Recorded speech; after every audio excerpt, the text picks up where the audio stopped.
லைஃப்பில் கஷ்டம் வரும்போதெல்லாம் நான் யூஸ் பண்ணுற ஒரு வார்த்தை, எல்லா பிரச்சனையும் சால்வ் ஆகிடும். அந்த வார்த்தை கம்முன்னு போயிடுங்க, கம்முன்னு போயிடுங்க. ஜிக்மா படத்துடைய டைரக்டர் தான் ஜேசன் சஞ்சய். இவர் ரீசெண்டாக இன்டர்வியூ கொடுத்துருக்காரு. அந்த வீடியோ தான் இப்போ சோஷியல் மீடியாவில் ட்ரெண்ட் ஆகிட்டு இருக்கு. அண்ட் இதில் டிடி தான் இன்டர்வியூ பண்ணியிருந்தாங்க.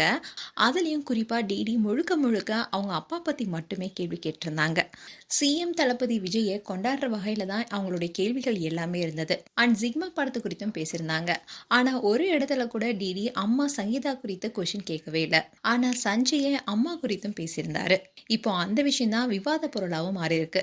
அண்ட் இந்த இன்டர்வியூ பார்த்த பல நெட்டிசன்ஸுமே என்ன சொல்றாங்கன்னா, சஞ்சயுடைய அம்மாவான சங்கீதா குறித்து எந்த கேள்வியும் கேட்கக்கூடாதுன்னு மேலிடத்துலேருந்து ஏதாவது ப்ரெஷர் கொடுக்கப்பட்டதா, அதனால தான் டிடி சங்கீதா குறித்து எந்த ஒரு கேள்வியுமே கேட்கலையானோ கேள்வி எழுப்பிட்டு வராங்க.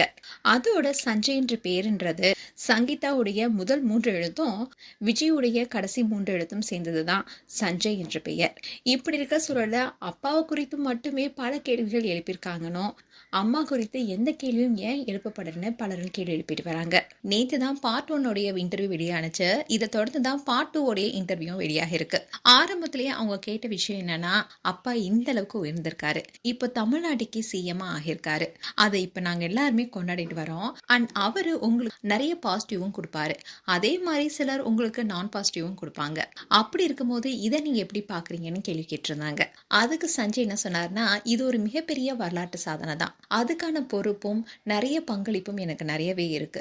இதுல நான் என்ன நிரூபிக்கிறது தான் பெரிய விஷயமா இருக்கு. நிறைய பொறுப்புகள் கடமைகளும் எனக்கு இருக்கு. ஏன்னா அப்பாவுக்கும் எனக்கும் ஒரே வேவ்லென்த் தான். அப்படி இருக்கும்போது ஒவ்வொரு விஷயத்தையுமே ரொம்பவே உன்னிப்பா பார்ப்பாங்க. ஸோ ஏதாவது ஒரு தப்பு இருந்தா கூட அது கண்டிப்பா சொல்லுவாங்க. ஸோ அதுல நான் என்ன எப்படி நான் பில்ட் பண்ண போறேன் அப்படின்ற விஷயம் தான் முக்கியமா இருக்கு. அதுலயும் அப்பா என்கிட்ட உனக்கு எந்த ஹெல்ப் வேணாலும் என்கிட்ட கேளுன்னு சொல்லியிருக்காரு. நீயா வந்து கேட்டாதான் நான் பண்ணுவேன்னு சொல்லியிருக்காரு. அதே மாதிரி தான் அம்மாவும் நிறைய சப்போர்ட் பண்றாங்க. நீ உனக்கான இடத்த பிடிக்கணும்னு சொன்னாங்க. ஸோ 2 பேருமே ரொம்பவே சப்போர்ட்டிங்கா இருக்காங்கன்னு சொல்லியிருந்தாரு. அதோட அவருடைய தங்கை திவ்யா சாஷா குறித்தும் பேசியிருந்தாரு. அதோட இன்னொரு விஷயமும் சொல்லியிருந்தாரு. முன்னெல்லாம் ஃபேமிலியில நானும் திவ்யா சாஷாவும் வீட்டில் சண்டை போட்டுட்டே இருப்போம். ஆனா இப்போ அவ படிச்சுட்டு இருக்கிறதுனால அவ அங்க இருக்கா, நான் இங்க இருக்கேன். இப்போ எங்களால மீட் பண்ணி பேசக்கூட முடியல. அந்த சமயத்துல எனக்கு தோணும், நம்ம ஏன் அப்பெல்லாம் சண்டை போட்டுட்டு இருந்திருக்கோம், இப்போ பிரித்திருக்கிறதுனால அந்த வழி என்னன்னு தெரியுது. அதே மாதிரி எங்களுக்குள்ள சண்டை வந்தா கண்டிப்பா தப்புனா அது என் மேலதான் இருக்கும். படிப்புல பார்த்தா திவ்யா சாஷா தான் ரொம்பவே நல்லா படிப்பாங்க. அது மட்டும் இல்லாம அவங்க கிட்ட ஒரு நல்ல குவாலிட்டியும் இருக்கு. அது என்னன்னா, அவங்க ஒரு முடிவை எடுத்துட்டாங்கன்னா அந்த பாயிண்ட்டை எல்லாத்துக்குமே எஜுகேட் பண்ணுவாங்க. இதே நானா இருந்தேன்னா மற்றவங்க கிட்ட என்னோட பாயிண்ட்டை சொல்லும் போது அவங்க அதுக்கு அட்வைஸ் மாதிரி எனக்கு கொடுத்தாங்கன்னா, ஓ அப்படியான்னு சொல்லி அவங்களோடைய தான் நான் எடுத்துப்பேன். ஆனால் திவ்யா அது மாதிரி பண்ண மாட்டா. அவளுடைய பாயிண்ட் என்னவோ அதில் ஸ்ட்ராங்காக இருப்பா, அதை நமக்கு எஜுகேட் பண்ணி புரியவும் வைப்பா. அந்த நல்ல குவாலிட்டி அவள்கிட்ட இருக்குன்னு சொல்லியிருந்தாரு. அண்ட் இதை தொடர்ந்து ஜிக்மா படத்தில் நீங்கள் டான்ஸ் பண்ணியிருப்பீங்க, நீங்கள் நல்லா டான்ஸ் பண்ணுவீங்களான்னு கேள்வி கேட்டிருந்தாங்க. உடனே சஞ்சயும், ஆமாம் நான் டான்ஸ் வந்து அந்தளவுக்கு பண்ண மாட்டேன், ஆனால் சொல்லி கொடுத்தா பண்ணுவேன்னு சொல்லியிருந்தாங்க. ஸோ உடனே வந்து டிடி, ஸோ கண்டிப்பாக நீங்கள் அந்த வழியிலேருந்து வந்ததுனால டான்ஸில் உங்களுக்கு அதுலேருந்து ஒரு 5% இருந்தால் கூட ரொம்பவே நல்லா தான் ஆடுவீங்கன்னு சொல்லியிருந்தாங்க. அந்த இடத்துல கூட முதலமைச்சர் விஜயை குறித்து ரொம்பவே பாராட்டி பேசியிருப்பாங்க டிடி. இப்படி பல இடங்களுமே சிஎம் விஜய் குறித்தே கேள்வி கேட்டோம். அதே மாதிரி அவரை குறித்து ரொம்பவே பாராட்டி பேசியிருப்பாங்க. ஆனால் ஒரு இடத்துல கூட அம்மா சங்கீதா குறித்து எந்த கேள்வியுமே கேட்கல.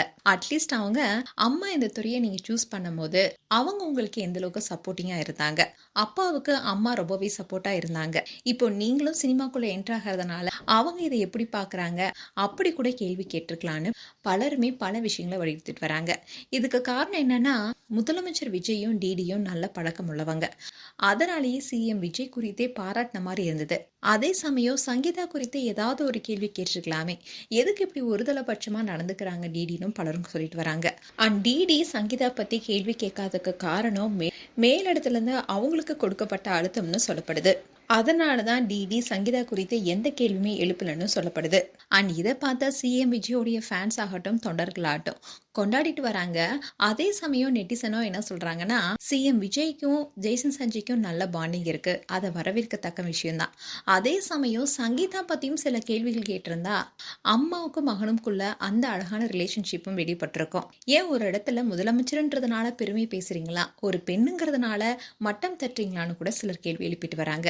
மேலும் இந்த வீடியோ குறித்து உங்களுடைய கருத்துக்கள் என்ன என்பதை கமெண்ட் செக்ஷன் சொல்லுங்க. இது போன்ற வீடியோஸை பார்க்க நியூஸ் தமிழ் கிட்ஸை சப்ஸ்கிரைப் பண்ணுங்க அண்ட் மறக்காம நோட்டிஃபிகேஷன் பட்டனை கிளிக் பண்ணுங்க.